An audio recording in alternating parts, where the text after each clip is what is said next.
How's it going, guys? This is Full Time Devils. Now with the news that Mourinho is arriving here at Old Trafford, and of course Pep Guardiola has already agreed to go Man City a while ago. All eyes of the footballing world are on one city, and that is the glorious city of Manchester. To celebrate, I've been joined with a lad from Manchester City fan channel Blue Moon Rising TV. Stephen, are you excited for next year? It's going to be fun, isn't it? It's going to be a lot of fun, a lot better than this year with that turgid nonsense. From both teams as well. It's been disappointing from both of us. I think it's going to be the most watched game in world football, and I'm absolutely buzzing for the Manchester derby next year. Jose versus Pep, a proper rivalry again. It's going to give the game the spark that it needs. Now, I've brought Stephen out here on away territory, really, to ask you some tough questions about the derby next year and about the rivalry between the two teams. First things first, who's finishing higher next season? Go on, we'll start with an easy one. I'm slightly biased here, but I'm going to go for the team in blue. I'll be honest. I see Pep putting Africa on the league. All right. Well, do you think it's a case of whoever finishes higher wins the league? Can you say that about United at least? It's going to be interesting next season because there's so many top class managers, isn't there? There's Conte, there's Klopp, there's obviously Guardiola, Mourinho, Pochettino's looking good. Ranieri did a good job this season, so it's going to be really, really tough. I think it's going to be the exact opposite of this last season in terms of everyone's going to be fighting tooth and nail for the top 2 or 3 positions. But yeah, I think. Whoever finishes the highest out of Mourinho and Guardiola, I think wins the league. I think it's simple as that, really. I think Jose not only will, I wouldn't say maybe win both derbies next year, but I don't think he'll lose either of them, and I think he'll probably win one of them. I think that Jose will finish above Pep next year. United will finish above City, and that's just because I think Jose hates Pep a bit more than Pep hates Jose, and I think that'll be enough to sort of drive him on in these games because, like I say, it's a real rivalry between the two. And I do think that whoever finishes highest out of the two managers wins the league. I think that United and City next season, the rivalry is going to be so strong, and almost the pressure knowing that the whole world's going to be watching this game, watching these two teams in particular. And I'll tell you this as well, the players that I think are going to come in for both teams, because we both need to strengthen, don't we? Yeah, basically, so we were at shambles, to be honest, at times last season. To have the squad we got and be that limp and that passive and pathetic, it was just really tough to watch. But I think there's going to be a massive recruitment. I think he's going to weed out, same as Mourinho actually, I think they'll weed out a lot of the deadwood, a lot of players that didn't really show what they were capable of last season. Because in my opinion, both teams, even United's, are better than what they've shown. I think they've got a lot of talent there and a lot of players who just underperform hugely. But the derby's going to be interesting. It's going to be really taut, really close and feisty. I hope there's just a bit of energy. Well, there will be now. This is guaranteed. Just kicking off on the touchlines, eye gouges everywhere, over style. But but I'm hoping that we'll just see kind of a return to the Mancini-Ferguson kind of feistiness and just a bit of fire, because that's the minimum requirement from a derby, isn't it? We've missed that for too long now. Of course it is. I mean, I'd love to stand here and tell you why your Man United are going to strengthen because of how awful we were last season, but all of you lot watching this fully know why we were so poor last season. Right, another question I want to ask, and I don't think this will be a case of who gets sacked first, but who will last the longest at each club, Pep or Jose? Because both, some people would consider a short-term managers, maybe Jose a bit more than Pep. See, I'm one of those kind of City fans who actually thinks, I'm aware that it won't be necessarily easy for Guardiola because it's the Premiership's a bit of a mugger's alley. It's really difficult for any manager to adapt to straight away, but I don't think he'll struggle immensely. I think it might take him a while to get going, but when he implements his ways, because he's going to have weeks and days after the Euros and the Copa America to get his hands on the squad. But I think he'll last. I think he'll even just because we've been courting him for about 6 years, I think they'll just keep him on. They'll let him see out his time at very least, and I can't see him getting sacked for that reason, because we chased him so long. You don't just throw him straight out. You don't chuck all your toys out the pram if you have one side iffy season. I think he'll take about 4 or 5 months, 3 months Van Gaal style, to get his philosophy onto the club. But then I think eventually we'll start to see an evolution. I think we'll see a lot of players disappear, loads of the older deadwood, the likes of Kolarov, who looks like he's on the beach half the time, that kind of person will disappear. But I think it'll last the 3 years at least, I think. I think that also you've got to think that whose expectations are higher in this league. I mean, if Jose Mourinho is at Man United, when he comes to Man United, if he finishes 4th in his first season and then 3rd the next season and doesn't win any trophies in that time, I don't think he'll get sacked. But do you think that Pep would at Man City if that were to happen? I think I'd be disappointed with 4th, I'll be honest. It's all circumstantial because it depends on the football we're playing. It's one of those things where if we brought in a few young lads and whatever, we revolutionised the team, got rid of a lot of old names, and people like Company are still injured, and we've changed half the team, and we're playing progressive football, and it's looking positive in the way that it looked positive for Spurs, even if they did tail off. I think people would be patient about it. It wouldn't be good to finish fourth. I think I would take fourth if we won a couple of trophies and we were playing good football. There's a lot of pressure on him, but I think there's also a lot of pressure on Mourinho too, because this is a celebrity appointment. It's a big appointment, It's a massive.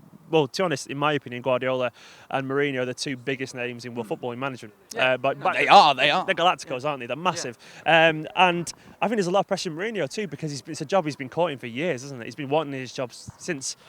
God, he's wanted this job for years. I remember when Real Madrid, when Real Madrid knocked us out the Champions League, and he comes out after and he's saying these fans didn't deserve that result, the best team lost and all that. And he's wanted this job for ages, so he's pumped, ready for this job. People saying he doesn't get Man United traditions. The man loves Man United. The man's willing to change, and you're laughing at that. I want to know why you're laughing at it. I want to know this. I want to hear this. The image in my head of him like United bed sheets, and it amused me. But do you reckon he's got do you think he's going to give these young lads a go? Because that's always been a thing. I mean, he might do, but he has got the reputation of just not being good with youth. So he's never had youth like Anthony Marshall or the man you know so much about, Marcus Rashford. So I think he'll be completely fine with that. Right, I'll ask you this as well now. Two players who came to each club with big reputations and maybe didn't perform as well as they could have done last season. For City, I'll say Raheem Sterling, and for United, I'll see Memphis Depay. Now, both managers know that both of those players have bags of ability. I don't think anyone can deny that they are both quality players when they want to be, but they've just not shown it enough. Now, which manager do you think will be able to get the most out of their underachieving player next year? It sounds biased, but I genuinely think it will be Pep, simply because he has a philosophy in general of giving wingers and widemen the chance to express themselves. He's the opposite of pragmatic in that situation. I've read, as every City fan would do. I'm reading a bit of Pep Confidential because it's what we have to do now. Get a life. And we've got it. He says basically he wants teams. His job is to get the ball from the keeper up to the final third of the pitch. After that, when you get in the final third, it's up to them to just express themselves and be the players they want to be, and just use their kind of intuition and just be creative and as skillful as they want to be. And the problem we've had with Sterling is that, and a lot of City fans have turned on him, I think it's a bit short-sighted, because when you have every player in your team underperform, you have to think, well, is there a problem here? Is it with the player? And I think it's similar with Memphis as well. Like I saw that article that was in the Guardian with Danny Taylor saying that apparently like Memphis and people like that were told not to beat the men, and that kind of stuff. And I get the impression with Sterling as well, he started off the season pretty well. He was scoring goals for us, and then slowly he got less and less confident. He wasn't dribbling. He was waiting for the fullbacks constantly to overlap. And you're thinking, where's this young, skillful, fast player that we signed that was raw but loved beating people, had flair and pace? And we didn't see any of that towards the end. And I start to think maybe it is the manager's influence. The Pellegrini's tactics were a little bit cautious, a little bit predictable, hasn't changed in years. And I think Guardiola will come in and he'll give him the licence to beat people like he did with Kingsley Coman. He made Robin a better player at Bayern. Robin was getting injured and tired, and he just went up another level again recently. I think he'll just say, right, you're going to be one of my young, attacking, skillful wingers. And when you get the ball, you're staying out wide and you're running at people.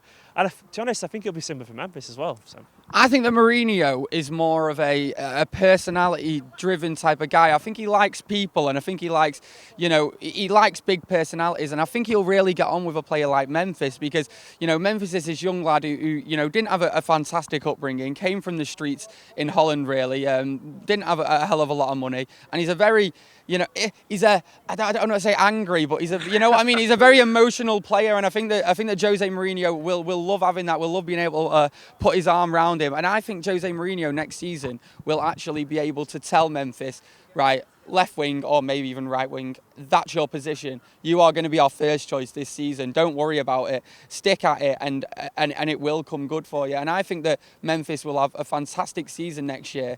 And I think that the only thing that may be suggesting that Memphis could be considered to have had a better season than Sterling is that we maybe paid a little bit less for him. Or do you disagree with that sort of logic? Because I understand.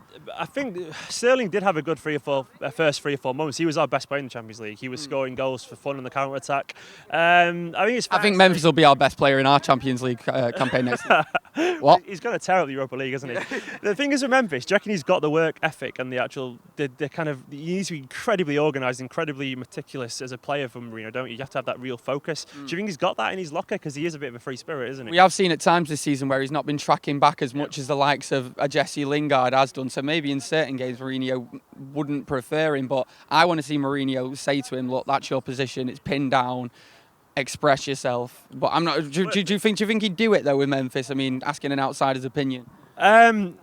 Honestly, I think he'd prefer someone like Lingard who will be reliable. I don't think it's any coincidence that people like Mata did move on because he saw him as someone a bit more, somebody he couldn't control as much. Yeah. I'm sure he won't get rid of him straight away because you don't spend that much money on a player and sack him off straight away. I personally don't think he'll be the kind of person that he'll rely on. I think he'll probably sign someone to play out wide. Martial will stay out wide. Zlatan maybe up front. So I can't see him. Maybe he'll just be on the bench. If he does turn it around, fair play, because he obviously has talent. He's obviously a skillful player. I don't know if he's cut out for a Mourinho team, not necessarily the Premiership, but a Mourinho team, given the fact that he's not really. You look at all the Mourinho players over the years, and it's always been a very pragmatic, tough, reliable team, and I don't think he fits that kind of ethos personally. But we'll see, I guess. Someone said to me 6 years ago, Gaz, in 6 years, the Manchester derby is going to be the biggest game in world football, the most watched on TV. I would never, ever have believed it, but now it is. It's nice to see all eyes of the world on the greatest city on earth, that is Manchester. Manchester United versus Manchester City, not only in the Manchester derbies, but throughout the season. I'm sure we'll be interchanging places all year. I cannot wait for it. Guys, get your comments in below about anything that we've spoken about today. If you want to slag him off for being a dirty bit of blue, then you can do. Get your comments in below. Or if you're watching this and you're a City fan, first thing first, what the bloody hell are you doing here? Go and subscribe to them, guys. That's Blue Moon Rising TV. I've been Gaz, and I am out of there. See you in a bit. He is Manchester United manager. A line that I never ever thought I'd say a couple of years ago. He's a manager that I've been unsure about myself as well in the past.